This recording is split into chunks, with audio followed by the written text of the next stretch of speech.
Et tout ceci est bien sûr car depuis toujours, et je dirais même de tout temps, l'homme a été cette sorte d'animal bipède qu'il est toujours devenu aujourd'hui d'ailleurs. Et si même il est vrai qu'il a descendu du singe en lui, il ne faut pas trop lui en vouloir tout de même, car l'enfer, dit-on, est pavé de mauvaises intentions, qui sont autant de bonnes raisons, me direz-vous, pour arriver à nos fins avant qu'il soit demain.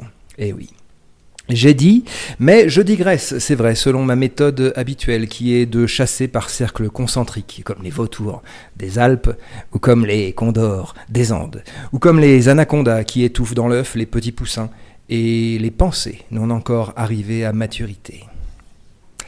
Alors si l'auditeur trouve que mes pérégrinations manquent de clarté, qu'il me pardonne. Si je peux cependant me permettre de lui faire remarquer quelque chose, en le priant de me demander pardon, je lui indiquerai la direction du soleil qui se lève, puis celle de la lune qui se couche. Façon pour moi non de parler d'autre chose et de noyer le poisson, mais bien davantage d'indiquer au ciel des phénomènes observables, des mouvements dont la complexité, objet de nuitées de réflexions spéculatives tout autant que d'observations attentives, renvoie à un ordonnancement harmonieux des sphères célestes. Alors si, cher auditeur, tu trouves mes phrases un peu longues, accepte mes excuses. Tu sais, je te dis ça en manière de confidence. Il y a certaines fois où je sais plus très bien ce que je dis. Ce qui ne m'empêche certes pas, au demeurant, de poursuivre dans la voie ainsi tracée et d'exploser la forêt de signes du langage, même si le chiffre en est subtil à peser. Car c'est bien à la perdition que me voue ce besoin irrépressible de retrouver ma route. C'est bien à l'inconsistante opération giratoire que me condamne cette passion de l'orientation qui est la mienne. Passion qui prime pour moi toutes les autres passions et qui les ordonne dans une hiérarchie complexe de subordination et de différences opératoires dont elle tire, ces passions, la possibilité même d'exister les unes pour les autres, les unes par rapport aux autres, et de nourrir leurs relations et leurs enfants aussi. Et des passions, il en est comme des individus humains, que le tamis de l'égalité mimétique n'a pas encore rendu tout à fait fou furieux, comme René Girard, hermétique comme Jacques Lacan, monté sur ressort comme Michel Foucault, ou roublard comme Sigmund Freud. Et si ma connaissance était structurellement vouée à l'échec, ce serait une sacrée putain de mauvaise nouvelle pour tous les étudiants, pas vrai ? Sans que ça les empêche toutefois d'aller passer leurs examens et de dégoiser à loisir sur la difficulté extrême de penser la modernité, voire la post-modernité, car comment est-il possible de formaliser des constellations qui restent à venir ? Baste. Ce charabia peu cartésien finit par faire augmenter la pression intra-auriculaire et par faire naître le besoin de fonder en raison tout ce fatras qui ressemble à un vieux grenier de grand-mère. Lorsqu'un avion nous transporte d'un point à un autre, nous n'avons pas d'empreinte carbone, et du fond de nos slips remonte cette rumeur qui nous dit autre chose que ce à quoi elle semble coller. C'est la solution comique de la folie nietzschéenne. Et après tout, pourquoi pas, Do, Ré, Mi et le petit Kaiser n'a qu'à compter ses cacahuètes en mettant ses doigts dans son nez. Mais je viens de penser que c'est jour d'élection et je suis d'un coup pris de pitié envers cette foule qui va converger vers les bureaux de castration, selon un mouvement formidable et hypnotique, sans savoir que le résultat est déjà donné d'avance et qu'il n'y a là que cérémonie participative, rite sacrificiel, où ce que l'on élit, c'est la victime, et où la victime, c'est l'électeur. C'est QFD, mon Pythagore.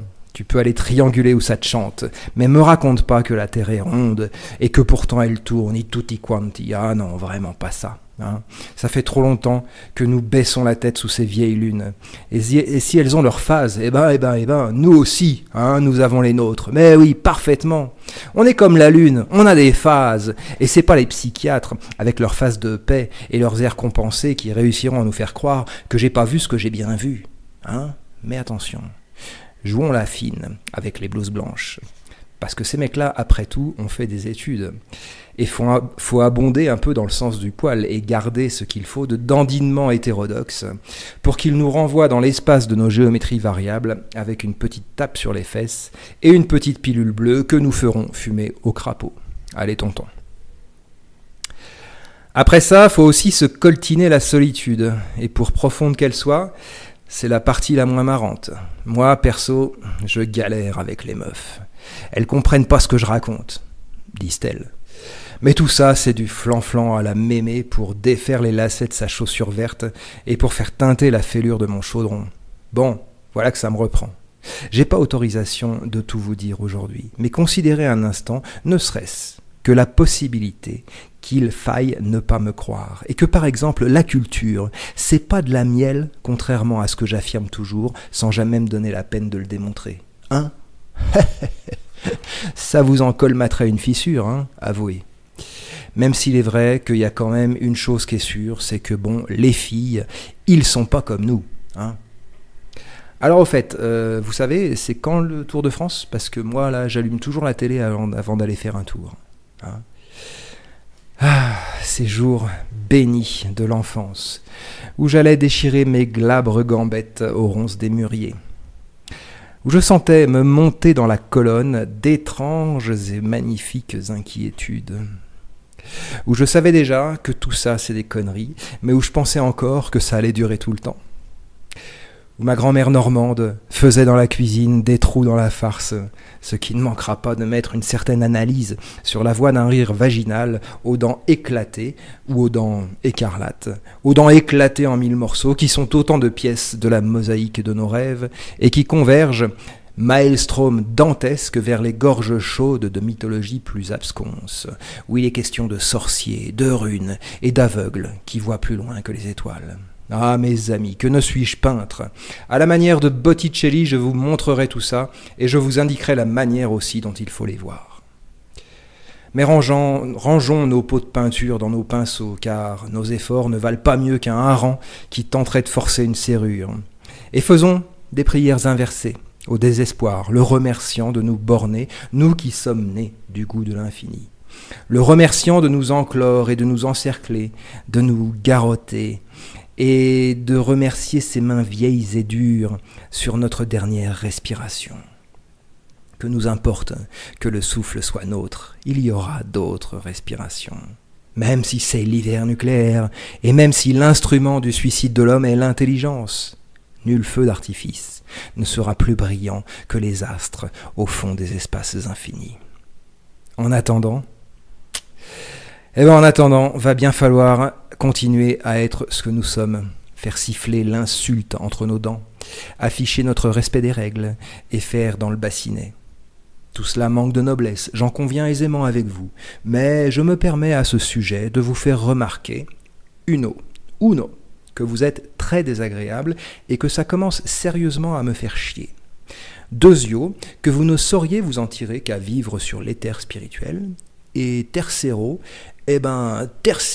qu'il y a des choses que vous devez continuer d'ignorer au sujet de tout cela. Bah oui. Faut quand même que vous continuiez d'avoir peur de tous les diables que vous peignez sur tous les murs sans voir et sans comprendre ce que vous faites. Ça chatouille, hein, mais il y en a fort peu à qui ça donne de mauvaises démangeaisons, tout ça. Vous ne paraissez pas trop convaincu, mais votre incrédulité est le signe d'une certaine incapacité, je dirais, à embrasser large. Ouais. Quant à moi, je ratisse devant ma porte en attendant que ça passe, et ce sont pléthore d'onguents que l'on s'applique pour trouver le temps long, celui des phénomènes souterrains, gastéropode, tripartite, élégant et discontinu. Ah mon Dieu, quelle fête! Mettez le son plus fort afin que l'on puisse s'éclater comme il faut, nous, les enfants sérieux d'adultes frivoles, que l'on puisse danser sur des rythmes à la fièvre, sans technique, et que nos yeux brillent et se regardent briller, éclairant ainsi le mâle et la femelle, sous le masque et sous le phare, dans la danse des choses vues, ou, si tu m'entends, viens me voir tout de suite, que je tienne ta voix dans le creux de mes mains, et que j'effleure l'ardeur de tes élans pour en transfigurer les sèves et les répandre à l'aventure sur les parois de mes organes sensoriels. Ainsi frémissant, je te ferai frémir et nous réinventerons ensemble le frisson, tandis que l'enfant ira, sous notre regard, par les chemins qui sont les siens, et que nous irons, nous, chacun, frémissant de frissons infinis, parcourir les grandes avenues de l'univers en quête de frissons nouveaux. Et ce matin d'ailleurs, à ce propos, le facteur a frappé à ma porte. Il avait un message pour moi. J'allais pouvoir devenir immortel, m'a-t-il dit. Alors je ne sais pas si dans le fond c'est une bonne nouvelle ou pas, mais j'ai en tout cas l'éternité pour y penser maintenant. Et maintenant que le temps n'est plus un problème, je vais pouvoir me lancer dans toutes sortes de carrières, non sans d'abord vous adresser mes saluts les plus fraternels, vous, mes abeilles, vous, mes colombes, mes captives et mes fécondes, qui parcourez le monde pour m'en faire votre miel que la plupart du temps je ne reste qu'à regarder, dont je ne me nourris guère à la vérité, et dont je réserve l'usage pour la seule médecine, pour la cicatrisation de mes plaies et pour l'ouverture de mes pores. Amis, je vous remercie de m'avoir si bien reçu. Car moi-même et mon cocher, lugubre et bossu, allons rentrer au manoir. Et une fois rendu là-bas, je lui demanderai, comme vous savez peut-être, d'aller me chercher sans retard l'ami qui soigne et guérit, la folie qui m'accompagne et jamais ne m'a trahi. Champagne.